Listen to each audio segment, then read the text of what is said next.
Olá pessoal, na nossa videoaula prática de hoje nós iremos falar dos movimentos da água. A água, ela é sem dúvida o principal fator determinante da cobertura vegetal no planeta Terra. É através da água que os nutrientes presentes no solo podem ser tanto dissolvidos, absorvidos, transportados através do corpo da planta. Além disso, a água é o principal fator determinante da produtividade fotossintética nos sistemas vegetais. Através da água, por meio da água, nós sabemos que a produtividade de biomassa das plantas pode ser aumentada. E assim, consequentemente, as plantas podem apresentar uma boa resposta às condições de estresse do ambiente, tendo como resultado um aumento da produtividade de produtos de interesse agronômico. A água ela se move do solo para as plantas e através destas para a atmosfera por meio de três movimentos bastante simples que nós iremos tratar nesta aula de hoje. Esses movimentos são difusão, osmose e fluxo de massa. A difusão ela resulta de um movimento livre e aleatório de moléculas em um determinado meio físico. Esse movimento ele acontece porque todas as moléculas são providas de um certo nível de energia interna, a qual nós chamamos de energia livre. E essa energia, ela promove uma agitação que leva à colisão aleatória entre moléculas e esses choques, eles acabam movimentando as moléculas em diferentes direções. A difusão, portanto, é um movimento bastante lento, pois ela conta apenas com os choques aleatórios entre as moléculas, fazendo com que essas moléculas se desloquem de um ponto ao outro. Contudo, a velocidade de difusão ela pode ser alterada em função de alguns fatores físicos do meio, como o gradiente de concentração, peso molecular, a densidade do meio no qual as moléculas estão se movendo e também a temperatura do meio. Em relação ao tamanho molecular, moléculas de tamanho maiores também apresentam menores taxas de difusão. Isso porque elas são mais pesadas e o grau de agitação delas tende a ser menor, resultando em choques, em colisões menos produtivas em termos de distanciamento molecular. Um exemplo, o CO2 e o O2 se difundindo em água. Então, tomando a água como um principal meio de difusão em questão, o CO2 se difundiria a taxas menores ou a velocidades menores do que o oxigênio. Isso porque o CO2 possui um átomo de carbono, o que o torna mais pesado. Em relação ao gradiente de concentração, quanto maior o gradiente de concentração entre dois pontos, maior é a velocidade inicial de difusão. A partir do momento em que entre esses dois pontos o gradiente de concentração vai se dissipando ao longo do tempo, também a difusão se torna mais lenta. Em relação à temperatura, quanto maior a temperatura, maior é a velocidade de difusão. Isso porque maiores temperaturas levam a uma agitação térmica maior das moléculas. E essa maior agitação interna ou agitação térmica molecular leva também a choques mais violentos, o que ocasiona maiores distanciamentos entre duas moléculas que colidem. A outra situação é a densidade do meio na qual as moléculas estão se difundindo. Meios com densidades mais elevadas tendem a propiciar uma menor taxa difusional das moléculas. Isso porque as moléculas encontrarão maior dificuldade em se mover em meios de densidades mais elevadas. Esses meios são mais pesados e para as moléculas vibrarem e também se distanciarem, acaba sendo mais difícil. Por exemplo, a difusão em glicerina ela é mais lenta do que a difusão em água. Isso porque a glicerina ela é mais densa do que a água. A difusão ela acontece a todo momento em meios que possuam uma diferença de concentração de uma determinada espécie química. Por meio da difusão, as diferenças de concentrações elas tendem a se anular ao longo do tempo, ou seja, nós temos uma diminuição do gradiente de concentração. Então, após um certo tempo, o equilíbrio nas concentrações das espécies envolvidas no processo de difusão, ele tende a ser atingido. Um exemplo bastante conhecido do processo de difusão em animais seria a passagem do oxigênio, que se encontra em alta concentração na luz dos alvéolos, para os capilares contendo a circulação venosa, o sangue venoso, proveniente das células e tecidos da circulação periférica, ocorrendo então a conversão de sangue venoso em sangue arterial ali nos pulmões. Nas plantas, um bom exemplo seria difusão do O2 de dentro da folha para fora, para a atmosfera, e a difusão do CO2 da atmosfera para o interior da folha. Isso devido à ocorrência da fotossíntese durante o dia.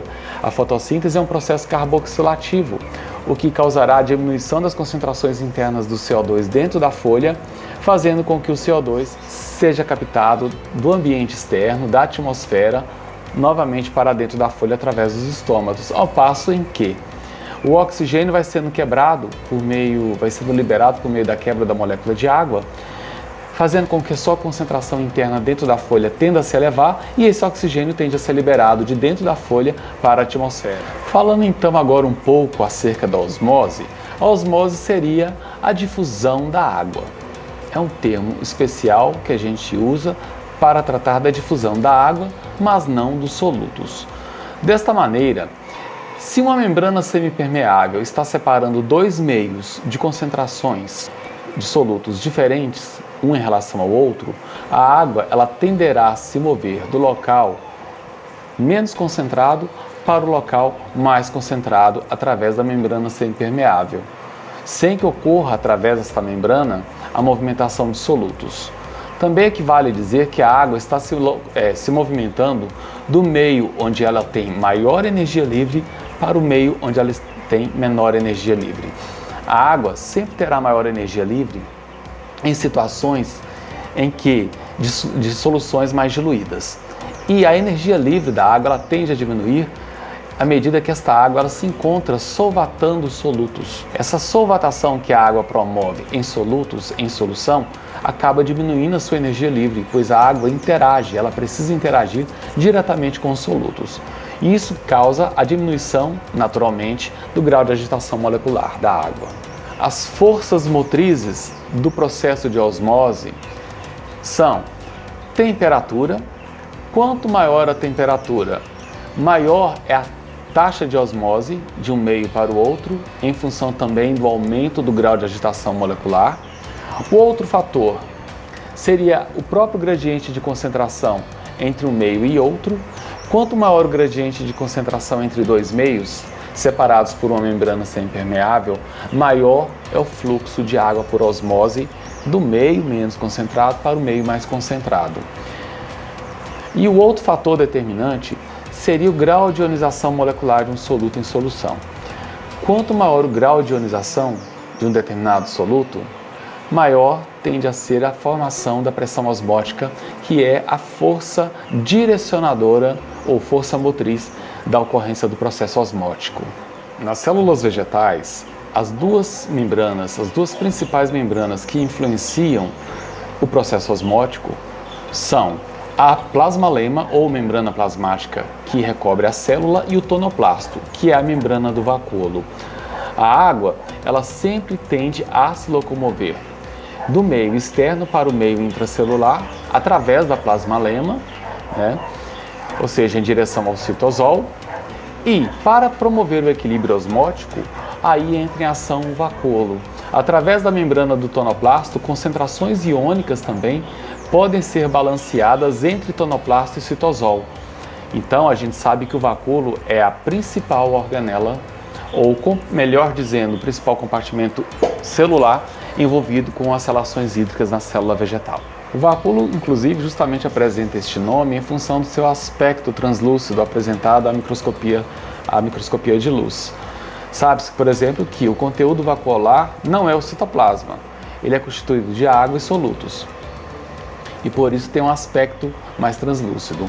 Dentre esses solutos que o vacúolo possui, destaca-se nutrientes minerais, ácidos orgânicos, açúcares e também alguns compostos do metabolismo secundário de defesa das plantas. Portanto, o vacúolo é uma organela extremamente importante para a regulação osmótica da célula. Reduzindo o seu potencial osmótico, o vacúolo consegue controlar a absorção de água por esta célula, ao mesmo tempo em que o vacúolo também serve de uma reserva de nutrientes minerais para as plantas, principalmente quando essas plantas estão experimentando crescimento em solos com baixa concentração de nutrientes. O vacúolo, ele exerce um papel fundamental, portanto, na regulação osmótica das células vegetais. No caso do fluxo de massa, ocorre movimentação de água e soluto sempre na mesma direção, em iguais taxas, em igual velocidade. É importante ressaltar que o que guia essa movimentação de água e solutos de um ponto ao outro é um gradiente de pressão existente entre esses dois pontos. E que também é muito importante destacar que não pode haver uma membrana semipermeável impedindo a passagem de soluto entre esses dois pontos.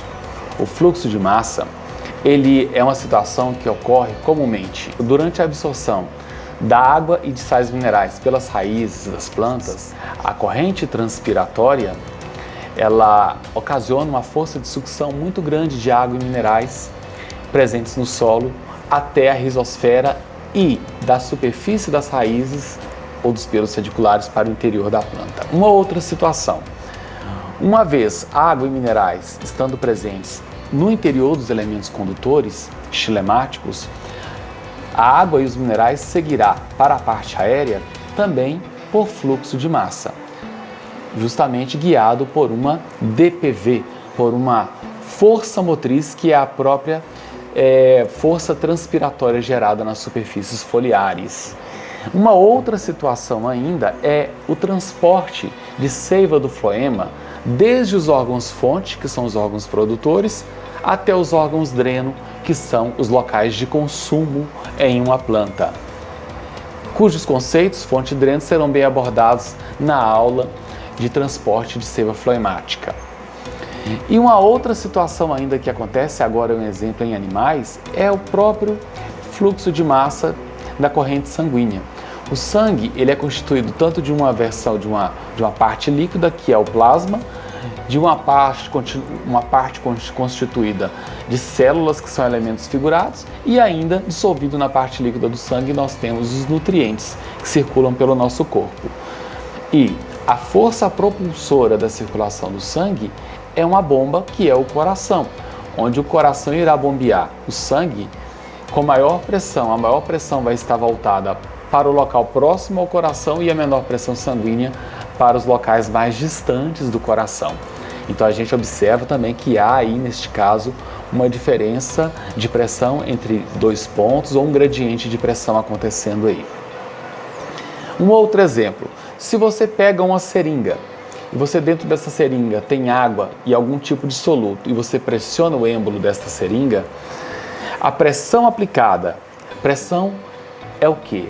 Pressão é força sobre área. Então a pressão do seu dedo aplicada sobre o êmbolo da seringa irá impulsionar o fluxo de água e solutos do local de aplicação da pressão até a extremidade da seringa, no caso pode ser uma agulha. Isto porque na outra extremidade da seringa nós temos o ambiente, nós temos a pressão atmosférica. Então, para que o fluxo de massa aconteça nesta situação, a pressão aplicada sobre o êmbolo da seringa precisa ser maior do que a pressão atmosférica. Pois bem, pessoal, então entendidos os conceitos teóricos de difusão, osmose e fluxo de massas, nós passaremos agora para os exemplos práticos, para os nossos experimentos práticos, para demonstrar para vocês esses três processos. Só retomando aqui a nossa videoaula, no primeiro experimento nós avaliamos o efeito da temperatura da água quente e da água fria na difusão de corantes. Então o objetivo desta aula prática, deste primeiro experimento, foi observar a velocidade de difusão de um corante em água quente ou água fria. Para isso, nós utilizamos como material um becker contendo água fria, um becker contendo água quente, um corante verde de metila a uma concentração de 0,1% e uma pipeta. Vamos aos procedimentos.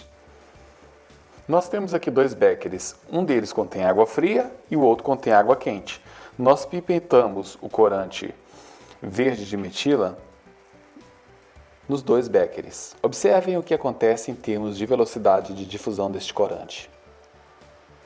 Agora nós repetiremos essa pipetagem para vocês verem novamente a velocidade de difusão do corante. Não vou responder aqui para vocês qual destes beckers contém água quente, nem qual contém água fria. Deixo para vocês tirarem as próprias conclusões. Nós explicamos no início desta videoaula o efeito de temperatura na velocidade de difusão de moléculas. Usem este conhecimento para deduzirem qual é o tratamento com água quente e qual é o contra água fria. O experimento 2 consistiu na demonstração da osmose em glicerina. O objetivo desta aula foi observar a ocorrência do fenômeno de osmose em tubérculo de batata imerso em glicerina. Para isto, nós utilizamos estilete, tubo de ensaio, uma batatinha, uma glicerina comercial diluída em água a uma concentração final de 50% volume-volume e um suporte para fixação.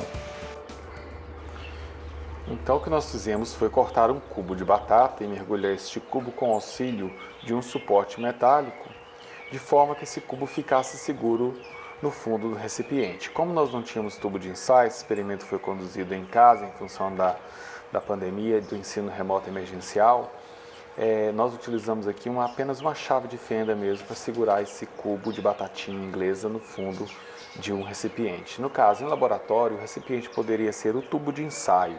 Como também não dispunhamos de tubo de ensaio, utilizamos uma taça de cristal, que é um meio bastante translúcido, que permite uma boa passagem de luz, de maneira que nós conseguimos então visualizar a saída de fios, de correntes de água em osmose do tubérculo para a glicerina 50%. Bom, tentamos também não segurar o cubo de batata com o suporte metálico, mas não funciona porque a glicerina, por ser muito densa, ela acaba provocando a flutuação do cubo de batatinha. Justamente pelo fato da glicerina ser uma substância muito densa, nós podemos visualizar a saída muito lenta de correntes de água, como se fossem fios muito finos a partir do tubérculo de batatinha. Essa alta densidade da glicerina, ela facilitou bastante a visualização do processo de osmose. O terceiro experimento consistiu na demonstração do fluxo de massa. O objetivo desse experimento foi entender o mecanismo de funcionamento do fluxo de massa. Para isso, nós utilizamos um corante, uma solução de sacarose muito saturada, inclusive bastante densa, e também 2 seringas. Então nós tomamos uma das seringas, nós absorvemos a solução de sacarose saturada.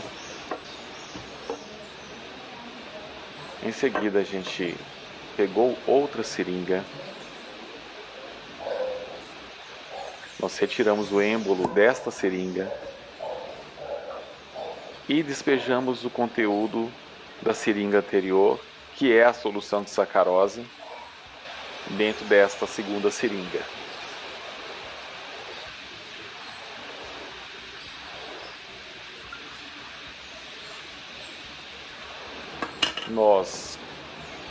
Então nós cobrimos a extremidade para evitar o vazamento da solução e reservamos essa solução. Em seguida, utilizamos essa outra seringa para pegar um pouco do corante e dispensamos logo em seguida algumas gotas deste corante sobre a solução de sacarose. Então observem que o corante tem muita dificuldade para se difundir em solução de sacarose saturada pelo fato da solução ser bastante densa, como já havíamos explicado. Isso permite, isso dá a nós tempo para que nós realizemos o experimento de fluxo de massa. Então nós retiramos aquela tampa e esprememos o êmbolo. E vocês observem que tanto a solução de sacarose quanto o pigmento, eles se deslocam na mesma direção e na mesma velocidade. Nesse experimento de fluxo de massa, o deslocamento do pigmento e da solução de sacarose acontece na mesma direção e também na mesma velocidade. Isso porque o gradiente de pressão que existe dentro da seringa favorece esse deslocamento. Ao mesmo tempo em que acontece o fluxo de massa, também está acontecendo a difusão de pigmento ali dentro da seringa. Claro que numa velocidade menor do que a ocorrência do fluxo de massa. Mas nós aproveitamos este mesmo material deste experimento para demonstrar para vocês o efeito da densidade de um meio sobre a velocidade de difusão das moléculas. Acompanhe o que nós fizemos. Nós pegamos uma seringa, colocamos água nesta seringa e então nós adicionamos algumas gotas do corante. A princípio, o corante vai descer com uma certa velocidade para o fundo da seringa devido à sua densidade, mas se nós observarmos na superfície onde o corante foi pingado, o processo de difusão está acontecendo. A cor do corante está se espalhando. Agora nós pegamos a solução de sacarose saturada, enchemos uma outra seringa com essa solução de sacarose. Veja que a solução de sacarose é bastante densa. E nós então colocamos também algumas gotas do corante. E nós vamos observar que o corante ele encontra uma dificuldade de difusão muito maior em solução de sacarose concentrada do que em água pura. Isso porque as moléculas encontram dificuldade em vencer a resistência da solução densa. Bem pessoal, chegamos ao fim de mais uma videoaula prática e eu gostaria de deixar aqui para vocês algumas questões acerca daqueles 3 experimentos que nós realizamos. Em relação ao experimento 1, efeito de temperatura na difusão de corantes, em qual condição de temperatura da água a velocidade de difusão do corante foi menor? Por quê? Segunda questão, em que temperatura a difusão cessaria? Por quê? E em relação ao experimento 2, demonstração da osmose em glicerina, primeira pergunta, por que utilizou-se de glicerina e não água para a demonstração da osmose a partir de tubérculo de Solanum tuberosum, que é a batata inglesa? Questão número 2. Seria possível o uso de feijões como material vegetal alternativo para a visualização de osmose nesta aula prática?